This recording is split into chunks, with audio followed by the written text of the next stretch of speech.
Good morning students, welcome in sunrise public school online classes. आज हम पढ़ेंगे class 5th Hindi व्याकरण चैप्टर नंबर 4 सर्वनाम। सर्वनाम जैसा आप बहुत अच्छे से जानते हैं सर्वनाम किसे कहते हैं, फिर भी एक बार हम थोड़ा सर्वनाम, ये जो सर्वनाम शब्द है ये दो शब्दों से मिलकर बना है, एक तो सर्व और दूसरा नाम। सर्व का शाब्दिक अर्थ होता है सबका और नाम का अर्थ होता है नाम। नाम का हम मतलब जानते हैं, नाम को ही हम संज्ञा भी कहते हैं। हमने पिछले वीडियोस में देखा है, फर्स्ट वीडियो में, कि जिन शब्दों का कुछ नाम होता है उन्हीं शब्दों को हम संज्ञा कहते हैं। तो अर्थात कहने का मतलब ये है कि सर्व का अर्थ हुआ सबका और नाम का अर्थ हुआ नाम। यहाँ सबका और नाम, सबका से मतलब सबका होता है, नाम से मतलब संज्ञा होता है। सिंपल वे में अगर हम देखते हैं कि जो शब्द सबके लिए या जो नाम सबके लिए काम में लिया जाता है उसे हम सर्वनाम कहते हैं। नाम मतलब संज्ञा या वो संज्ञा शब्द या संज्ञा शब्द के स्थान पर प्रयोग किए जाने वाले शब्दों को सर्वनाम कहा जाता है। जैसे हम परिभाषा देखते हैं इसकी,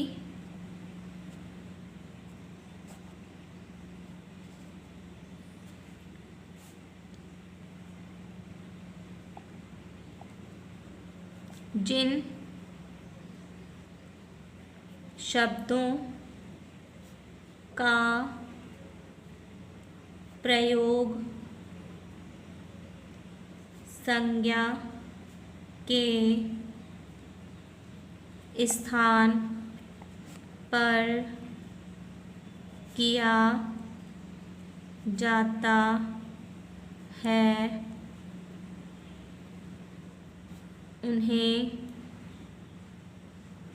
सर्वनाम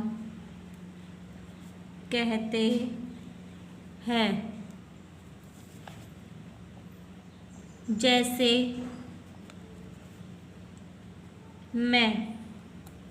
मैं शब्द जो है इसे मैं भी अपने काम में ले सकती हूँ और आप लोग भी सब अपने काम में ले सकते हैं। कोई भी अपने लिए मैं शब्द का प्रयोग कर सकता है। जैसे मैं घर जा रहा हूँ, मैं घर जाऊँगी, मैं खेलूँगी, मैं काम करूँगी। तुम शब्द भी ऐसा है, तुम भी ऐसा शब्द है जिसे सभी अपने लिए या किसी के लिए यूज़ में ले सकते हैं। यह वे उसका आदि। तो कहने का मतलब यह है कि ऐसे नाम जिनका प्रयोग हम सभी के लिए काम में, जिनका प्रयोग हम सभी के लिए करते हैं उन्हें हम सर्वनाम शब्द कहते हैं। जैसे आपने देखा होगा कि हम किसी को बुलाते हैं, नाम लेकर बुलाते हैं, और बार बार अगर हम उसको नाम लेकर बुलाते हैं तो हमें बड़ा अजीब सा लगता है, या हमें अगर कोई बार बार हमारे नाम को पुकारे तो हमें बड़ा गुस्सा आता है। तो बार बार अपने नाम को बार बार एक ही चीज़ को रिपीट ना करके और अपनी बातों में कुछ अलग विशेषता, कुछ आकर्षण पैदा करने के लिए हम सर्वनाम शब्दों का प्रयोग करते हैं।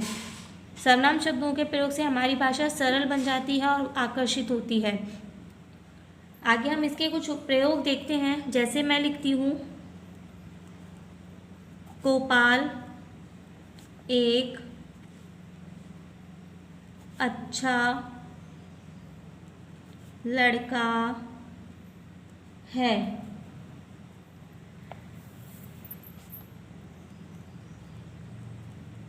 गोपाल प्रातः काल घूमने जाता है।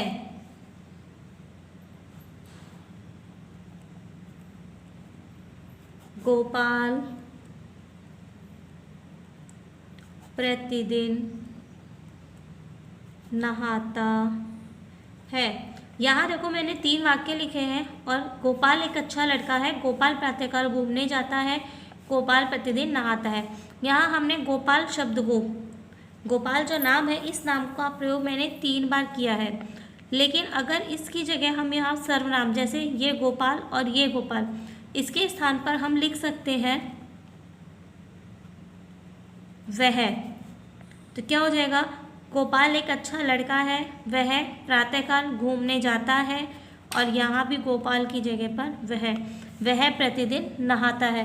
तो एक ही शब्द को हमने बार बार रिपीट नहीं किया है, उसकी जगह हमने दूसरे शब्द का ही प्रयोग किया है, और ये जो दूसरा शब्द हमने प्रयोग में लिया इसी शब्द को हम सर्वनाम कहते हैं। आगे हम देखते हैं सर्वनाम के प्रकार। सर्वनाम के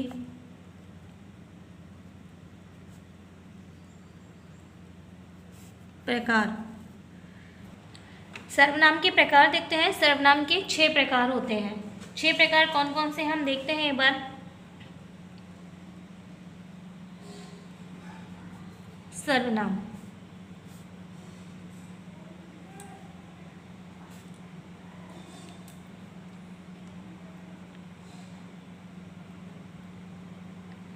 पुरुषवाचक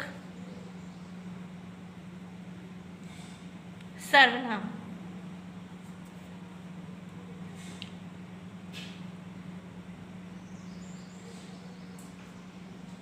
निश्चयवाचक सर्वनाम,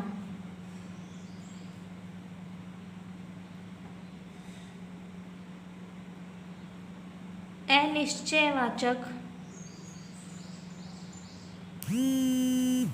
सर्वनाम, मुरली की तानों सी वेदों पुराणों सी मोहन की, अनिश्चयवाचक सर्वनाम,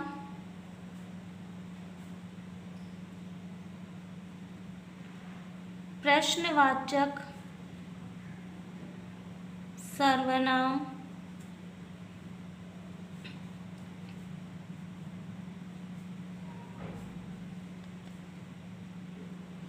नंबर 5 है संबंधवाचक सर्वनाम,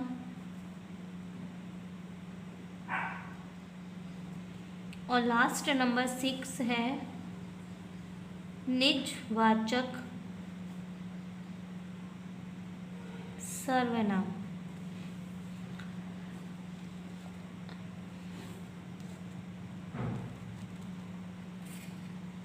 अब हम इनके बारे में देखते हैं। नंबर 1,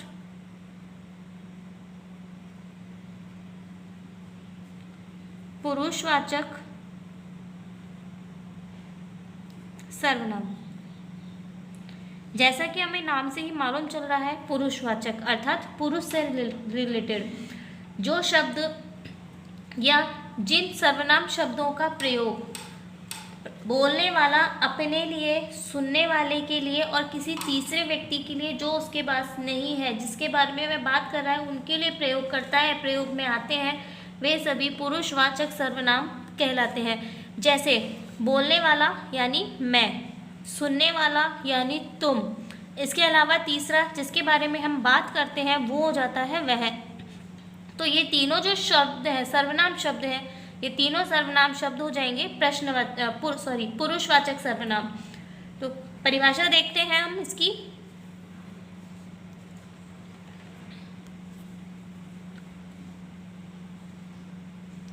जिस सर्वनाम शब्द का प्रयोग किसी पुरुष या स्त्री के लिए होता है, जिसमें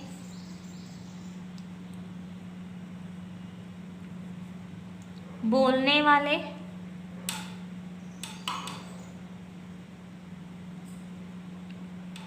सुनने वाले तथा जिसके संबंध में कुछ कहा जा रहा है। इन तीनों में से किसी एक पुरुष का बोध कराया जाए उसे पुरुषवाचक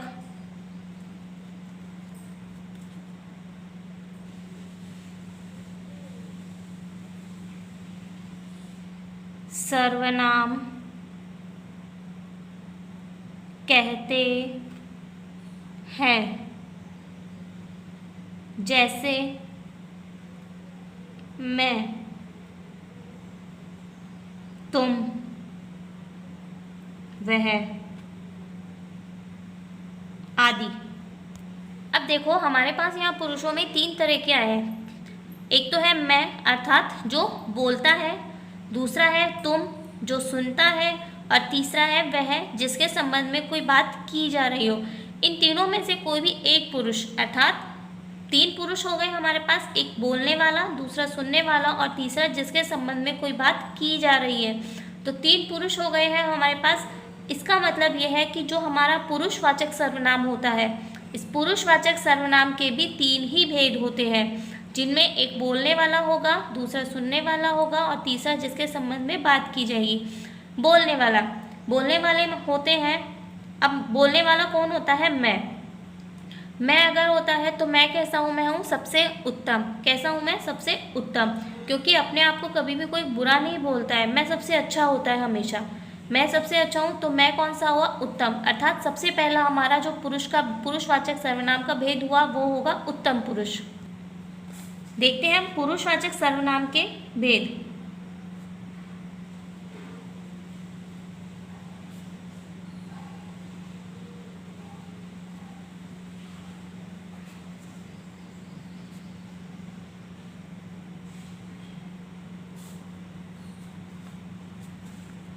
इसके 3 भेद होते हैं।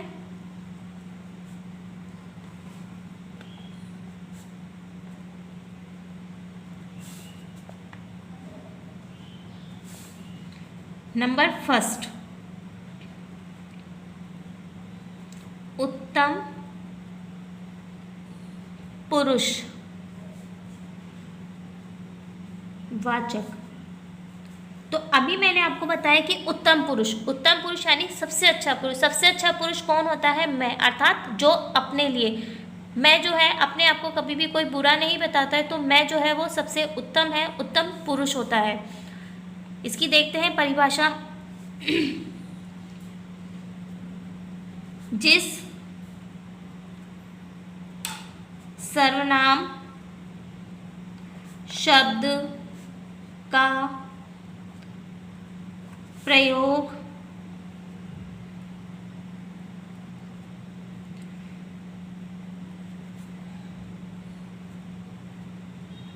बोलने वाले स्वयं अपने लिए करे उसे उत्तम पुरुषवाचक सर्वनाम कहते हैं। जैसे मैं,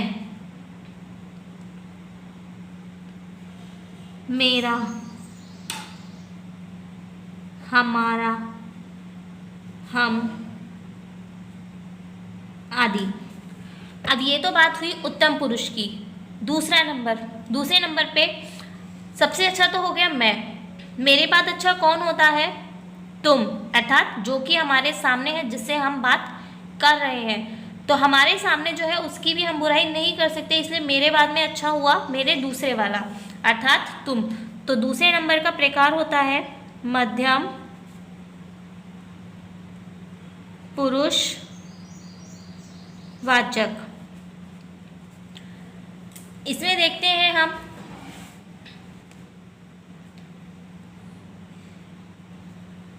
जिस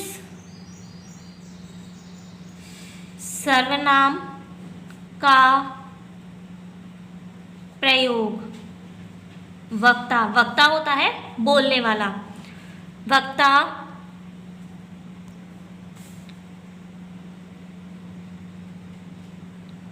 सुनने वाले के लिए करे, उसे मध्यम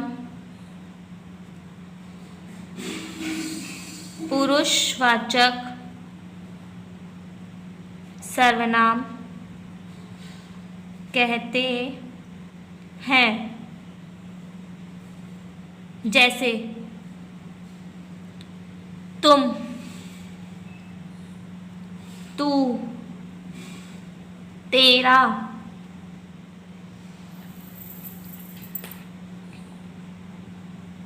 आप, आपका आदि। अब लास्ट तीसरा हो जाता है अन्य पुरुष, अन्य पुरुष वाचक। अब देखो बच्चों, उत्तम पुरुष में आ जाता है मैं, अर्थात सबसे अच्छा कौन हुआ? मैं हूं उत्तम पुरुष। दूसरा आ गया मध्यम पुरुष, मेरे बाद अच्छा हुआ तू, यानी कि जो कि मेरे सामने है। अब तीसरा जो लास्ट बचता है अन्य पुरुषवाचक। अन्य पुरुषवाचक में हम तीसरे में उसे लेते हैं जो हमारे सामने नहीं है। हमारे सामने अगर कोई नहीं होता है तो हम उसके बारे में कुछ भी कह सकते हैं, कोई भी बुराई कर सकते हैं, तो उससे कोई फर्क नहीं पड़ता है। इसलिए जो हमारे सामने नहीं है अर्थात वह, उसका, ये जो है ये होते हैं अन्य पुरुषवाचक में। तो परिभाषा हम देखते हैं इसकी, जिस सर्वनाम का प्रयोग वक्ता अर्थात बोलने वाला तथा श्रोता अर्थात सुनने वाला के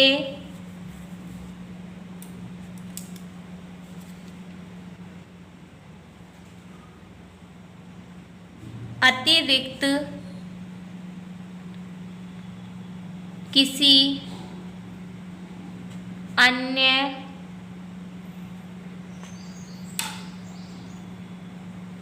व्यक्ति के लिए किया जाता है, उसे अन्य